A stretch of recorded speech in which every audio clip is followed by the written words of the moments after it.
I keep on making music in real time, and these days I tend to go more in depth in some topics that I think are very important when you create electronic music like we do inside the box in a computer. As you can see, I don't use a keyboard, I just use this musical typing here. Make some beats like that for many years. I think I haven't had a keyboard for 5 years. I've produced for over 20 now, and I don't really see the point since I developed my workflow around without having it. So guys, today I'm gonna show you, or teach you maybe if you may, how to create powerful drums. And I think the basis to create powerful drums is really a good mix. I think people just toss some drum on top of each other and it's all workout, they think, and then they put some limiting and some compression on the bus. It's like, wow, this sounds amazing. I think good drums start with a good mix. So what I'm gonna do, I'm gonna go in depth into each element of the drum like I usually do, like a 125 BPM electronic music drum beat. You know, this is, if you watch other shows, you see I start it all the time. I go fast, I don't tend to mix it, I don't engineer it, I just make it just to have a background drum.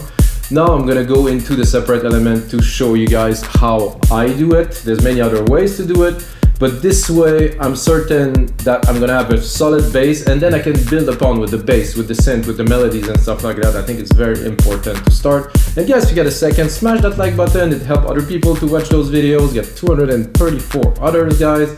Worth watching if you get a second. They are long format, they're full of information, you can watch them over and over again. You're always gonna find something new to learn. I think this is really cool, guys.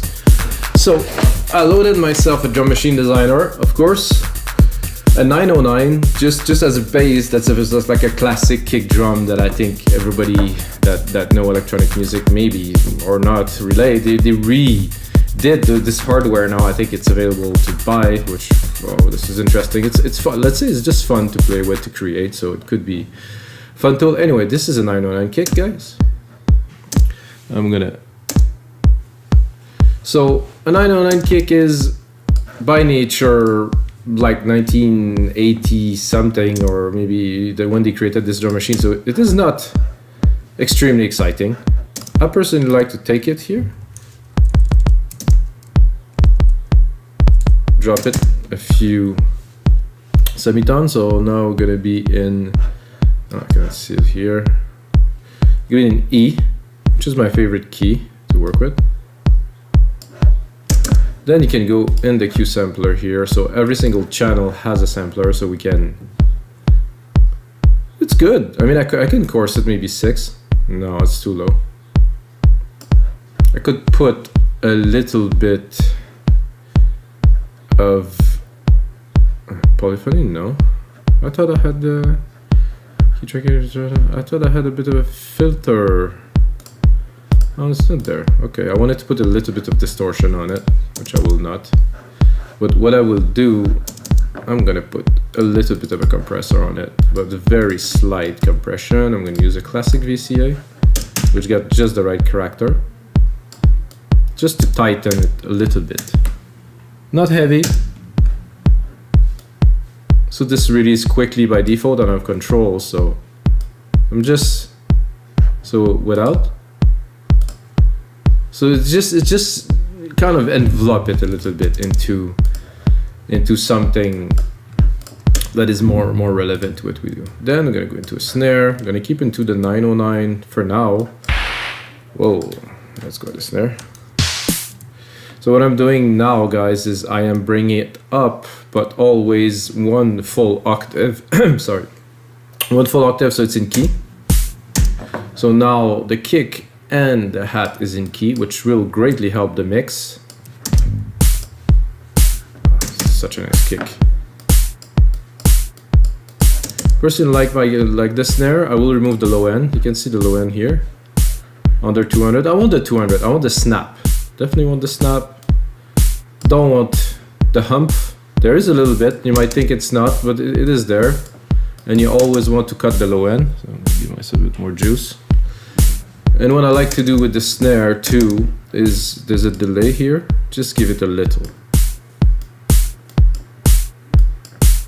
Very little. I just want to be picky. I'm gonna go into,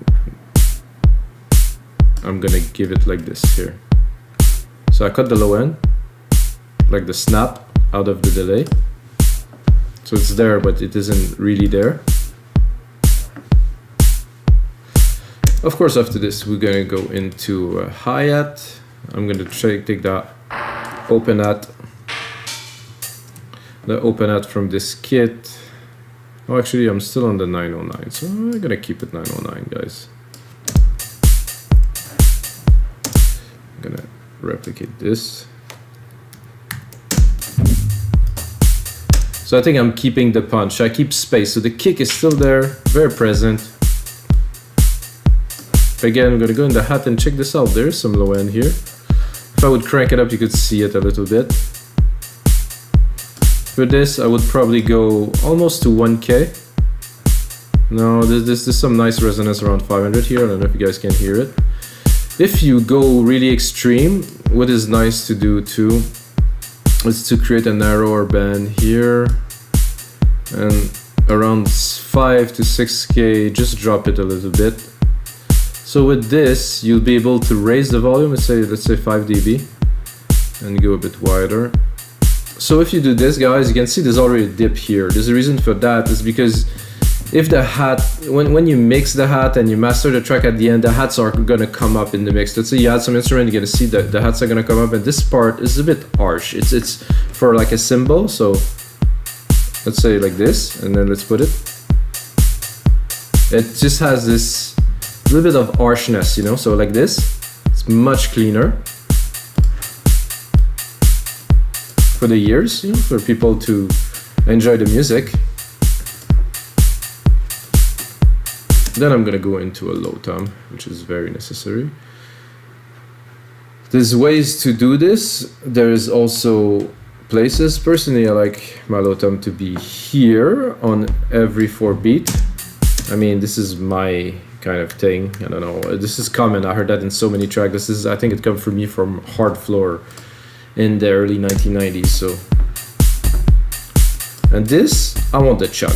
I definitely want the low end of it. I want to be about the same as the kick. So I don't want it to go over the kick. I want it to be like,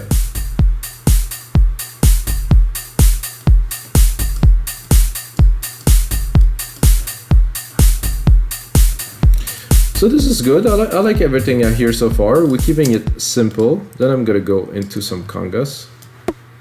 Simple. Oh, whole octave again. I think I'm gonna go another octave. Right here, this I like. Again, this is. So this is a bit like of a hard floory kind of classic beat. I think they were making it on 909 and sometimes even recording it live with 909 303. This is what I grew up on, guys. The first beat that I've done was Rebirth. 808, 2303, 808 and 0909 in a rack. It was Rebirth, yeah. Propellerhead was doing that. Just before they launched Reason, they had this. So this, again,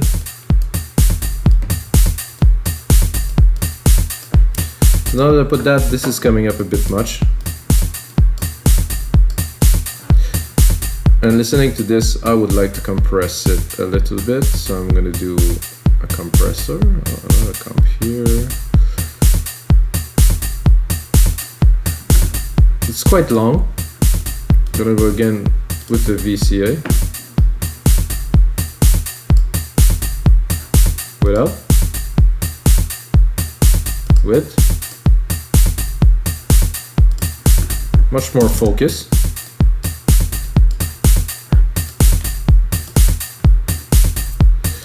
I'm gonna drop a clap on there.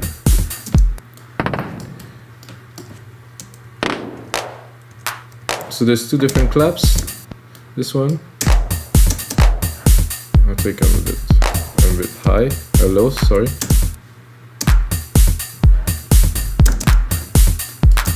I'm not sure what would I do with the clap for today. You can do like a double at the end here.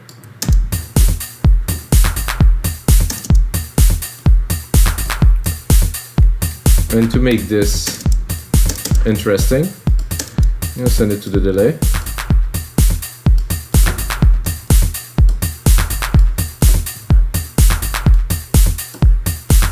See, the beat is super simple. It's impactful. Get everything we need. Then I'm gonna do a rolling hat, which is a thing for me. This is again come from my early electronic music days. Was like, and also the fact that I had some drum machine back in the days, like the Roland, not the Roland, the Korg. They did a series of electric with drums and stuff. Oh, that was good stuff. So this, I think I can go up another octave. So you can hear the relation between the open hat and the closed hat. Again, cut the lows. I can go really high, but there's something around 1K here that is really good. And I want to keep. Actually, there's something around 300. This is strange, eh? And this really make it so much more lively. Without, see, without it seems to be brighter. When I put the EQ, it seems it has a bit more presence there. That means we have some lows that are in there. So what I'm gonna do with this, I'm gonna do a sample delay. I'm gonna do 10 milliseconds on the left. I'm gonna do 20 milliseconds on the right. Maybe I'm actually a little bit much, so I'm gonna do 5 and 10. So without, it's very centered, very narrow in the middle. With, it space it out completely in the mix. Now to mix it, I'm gonna play with the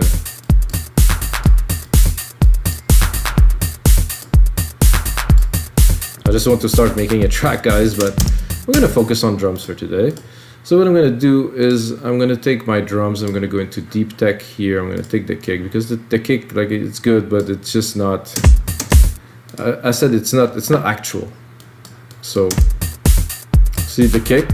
I mean, it's good, but it doesn't have the punch of like a modern dance track, so. So again, we're keeping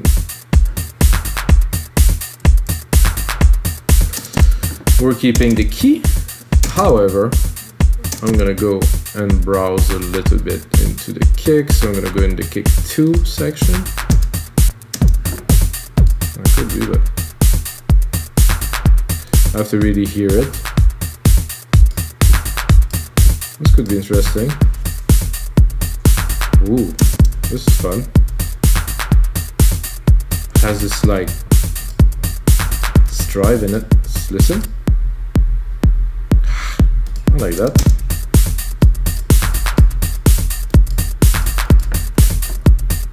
Do you think it's impactful, guys? I think it definitely has a punch. I'm gonna go look into the sampler. I do think it's a bit long. Let's drop it a little bit.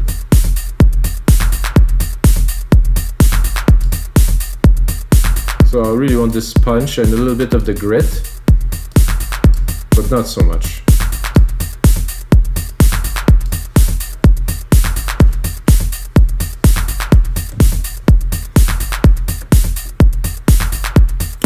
And I think a good thing, so I'm gonna do a Control A, guys. I'm gonna do name region by track so we can see what we're working on.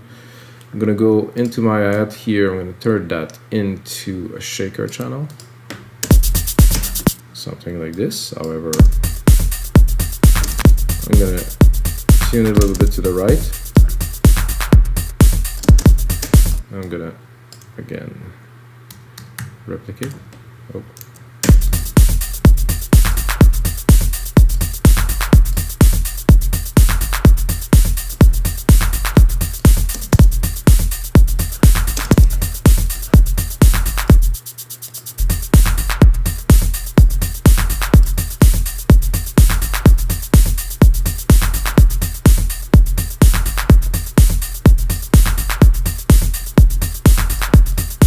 So I think, guys, we have some pretty heavy drum. I'm gonna turn that into a template, put it on our site, remixdancemusic.com. Can get it for only $5, guys, or If you know me, my name is Mikas, guys. You can put my name, Mikas, gonna get a half price, so you get it for only $250. I'm gonna put in some more work to it. I'm gonna put in a mastering chain on the output, gonna put in a bit of a description so you guys can understand.